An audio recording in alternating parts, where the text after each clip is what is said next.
Yo, what's up? Welcome back sa ating YouTube channel at panibagong poster naman ang ating gagawin. At kasi maraming nagko-comment sa ating sa ating TikTok account tsaka sa ating YouTube account na gawan ko daw yung yung tema na to Bali ito daw yung tema ngayong buwan yung ewan ko, ito yung mga tema na ngayong contest ang pagsusulong ng bagong Pilipinas, kabataan bilang pundasyon ng pagbabago. Di ko alam kung bakit parang hirap na hirap silang gumawa ng poster about dito. Napakadali lang naman ng tema, Ang dali lang bigyan ng ng ilustrasyon ng paggawa ng poster, Kasi nandun na sa tema yung mismong dapat mong i-drawing o dapat mong iguhit. Kung malawak kang mag-isip, tsaka yung kung straight to the point or straightforward yung paggawa mo ng poster, andun lang, nasa tema na mismo. Ano ba yung mga kayang gawin ng kabataan bilang isang kabataan na may tutulong niya sa bansa sa kunwari sa Pilipinas yan dito sa ating bansa,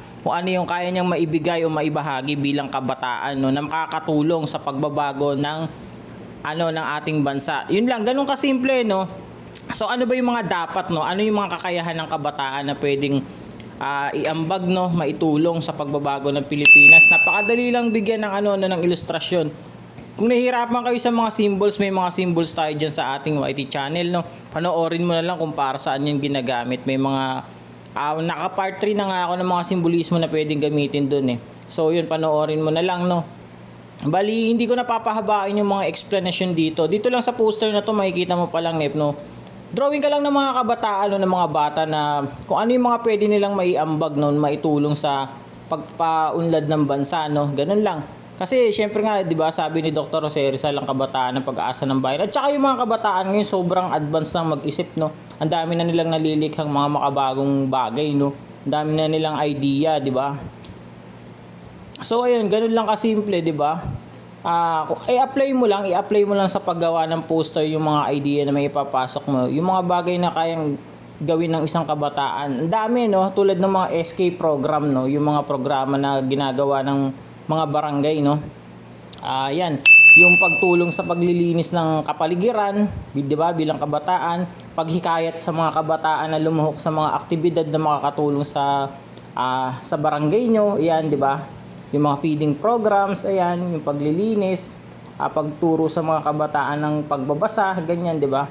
Paghikayat sa kanila na lumuhok sa mga aktibidad sa mga simbahan, sa iba't ibang relihiyon, 'di ba? Iba't ibang sekta ng relihiyon, 'di ba? Pwede yung pwede niyo maiambag yan kasi makakatulong talaga yan sa pagbabago ng Pilipinas, Example sa mga SK, yung pagboto, 'di ba? Ayan, hikayatin niyo yung mga kabataan na pumili ng tamang politiko na iboboto, yung karapat-dapat, 'di ba? Ganun lang. 'Di ba? Minsan kasi nasa tao din yan yung tamang pagpili ng ng politiko na susuportahan niyo. 'Yun, ganun kasimple, 'di ba? Syempre yung paggalang sa mga magulang, 'di ba? Kasi hanggang sa paglaki ng kabataan, madadala mo yan at once na nakikipagsalamuha ka na sa iba't ibang tao, maa-apply mo pa rin yung pagkakaroon ng mabuting asal, 'Di ba? Ganun lang. Yung mga idea, pag-create ng mga bakabagong idea, 'di ba? Ayun, tulad ng sa pag-aaral, 'di ba? Maraming mga kabataan ngayon na huhumaling sa sa paggamit ng makabagong teknolohiya, 'di ba? So yan, na-apply nila yan. Syempre nakaka-create sila. Yung mga gamers, 'di ba?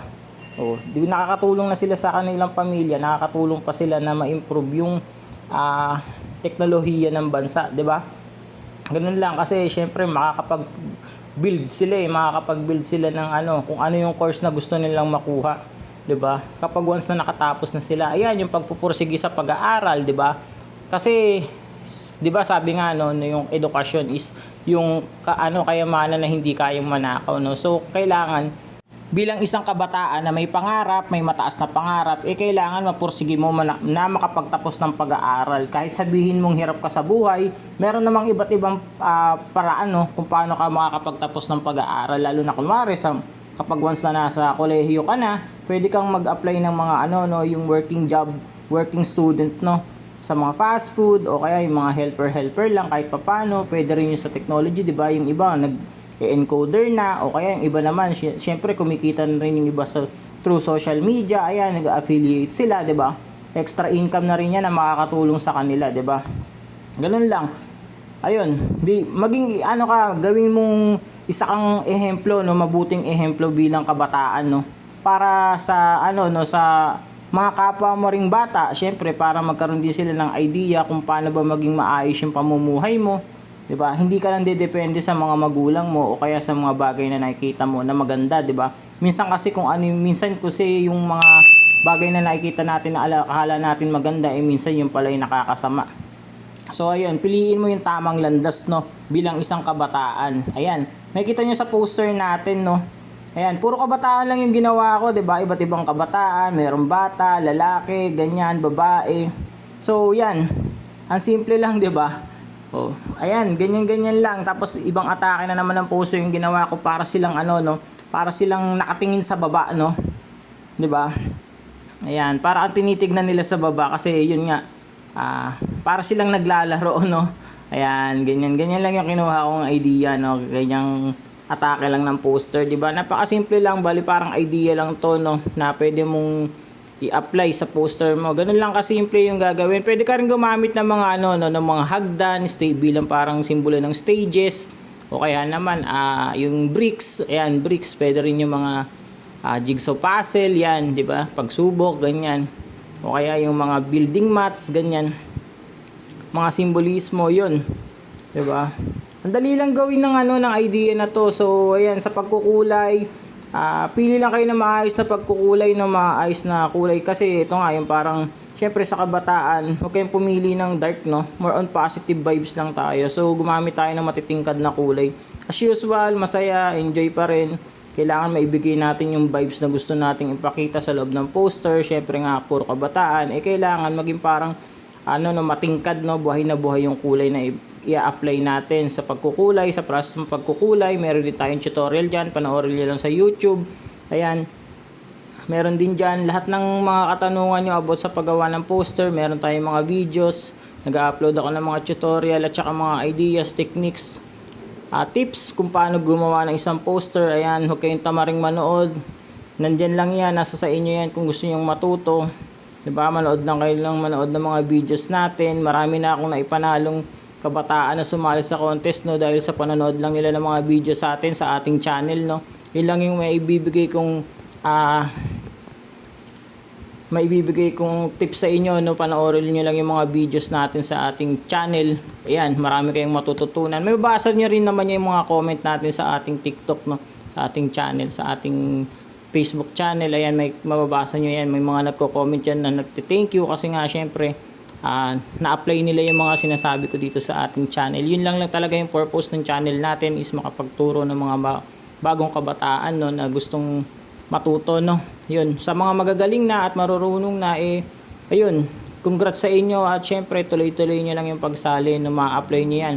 Makakuha kayo ng magandang trabaho kapag once na marunong na kayo, at saka syempre malaking advantage yan kapag once na nakapasok na kayo sa mga trabaho na gustong-gusto nyong makuha, no. Ayan, pursue nyo lang yung dreams nyo. Ayan, pwede nyo ma-apply yan sa pagkuha ng magagandang trabaho. So yun, ang dali lang, di ba? Lagi nyo, tapos yun nga sabi, di ba, pagsulong sa makabagong Pilipinas, syempre, pwede nyo gamitin centerpiece yung flag ng Pilipinas o kaya yung simbolo sa bansang Pilipinas, no. Tumutuon kasi ito sa isang bansa lang, no, about sa Pilipinas lang, no. So yun, magbigay lang kayo ng isang simbolismo na magpapakita na ang tema ay tumutukoy o nag-i-explain o kaya yung umiikot lang sa topic about sa isang bansa, no, sa bansang Pilipinas yan, 'di ba? Marami tayong simbolismo na pwedeng gamitin sa Pilipinas. Pwede yung taong si Juan de la Cruz o yung Pinoy na may salakot, 'di ba? Pwede rin yung 3 stars in the sun. Ayan, yung flag natin. Tapos syempre, wag niyo kakalimutan yung tamang pagkukulay ng flag, no. Lagi niyo uunahin yung blue sa taas at wag niyo uunahin yung pula, kasi kapag once na pula yung nasa taas, mag-iiba na yung kahulugan yan. Alam niyo naman yung kahulugan yan, digmaan, no. So kailangan kapayapaan ang mangingibabaw, no. Alam naman natin yun, no. Syempre nga, yung tema is no, makabagong Pilipinas, do, 'di ba? Syempre, tumutukoy sa pagkakaisa at saka sa mapayapang bansa, no. So yan, ganyan lang gawin niyo, no. Ganyan yung idea lang, napakadali lang, no. Tapos dito sa poster natin, ayan, syempre parang gusto ko yung no, parang nagliliwanag yung sinag ng araw na nagmumula, ginamitan ko ng yellow, no. Yan, ganyan. Bali yung pag-process ng pagkulay na ginamit ko is dark to light pa rin pala. Ayan, dark to light pa rin pala yung yung kulay na ginamit kong proseso, no. So yan, ganyan lang kasimple. Aralin niyo lang, panoorin niyo lang yung videos natin. Kung may mga katanungan kayo, mag-comment kayo dito sa baba. Umabot kayo sa part ng video na to, mag-subscribe kayo, follow nyo yung mga channel natin, sa mga social media channel natin, follow nyo yan, subscribe nyo, comment kayo, like nyo yung mga videos natin, share nyo na din guys. So yun lang, napakahaba na ng mga sinabi ko, no. So yun, sana may natutunan kayo sa mga pinagsasabi ko dito sa ating channel. At syempre, nabugnot lang ako, naboard lang ako, at saka ang dami kasing panay PM ng PM about dito sa tema na to. Wala akong time, sobrang dami kong ginagawa, no. Syempre bare months na, ang dami ko ng activities na kailangan gawin, no. Ang dami ko na pinagtatuunan ng oras ko, syempre. So ayun lang. Hindi ko na nga masingit yung mga ganitong paggawa ng content eh.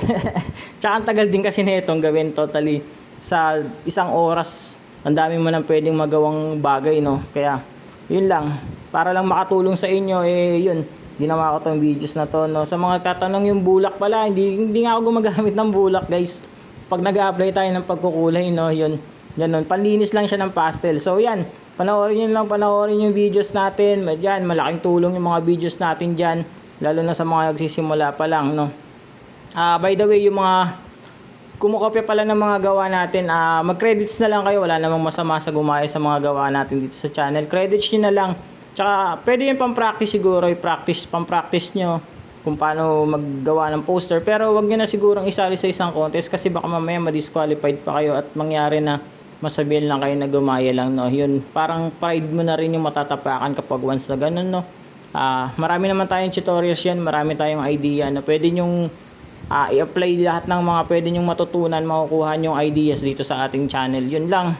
Wag tayong umasa sa mga gawa ng iba, no. So ayun lang, maraming salamat sa panonood. Thank you sa pag-subscribe at pag-follow ng ating mga channel. Maraming salamat. Kita-kits sa next video. Yun lang. Maraming salamat. Pakita na natin yung final artwork. Let's go!